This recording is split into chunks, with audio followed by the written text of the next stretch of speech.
Ano kayang pakiramdam natong si Harry Roque kung kung naaalala niya yung sinabi niya kay former Senator Leila de Lima. Ang sabi niya kasi dati, may you rest or may you spend the rest of your life in jail. Sabay, be. Oh, ayan. May sagot si former Senator Leila de Lima. Totoo.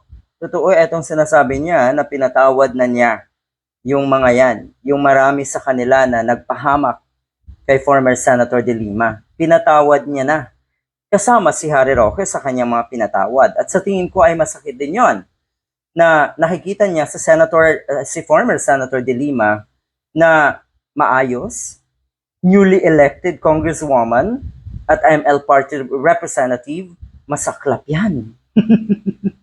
Paano kung sa mga susunod na taon ay bumalik or maging DOJ secretary na naman? At paano kung maging senador? Paano kung mas mataas pa na posisyon? Magpapaimbulog lalo etong former senator na si Attorney Leila de Lima. Pero ang nangyayari kay Harry Roque, alam niya sa sarili niyan ay pabagsak.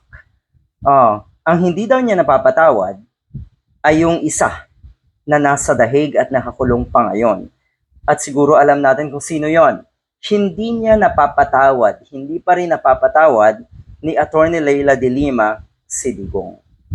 Tungkol nga doon sa sinabi daw ni Harry Roque na may you spend the rest of your life in jail, yun nga daw. Ito yung pinakamagandang sagot ni former Senator de Lima.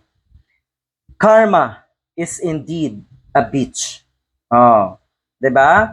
Karma na ito kay Harry Roque. Lahat ng nangyayaring ito ay karma. At again, hindi lang bastang karma. Doble-dobleng karma ito.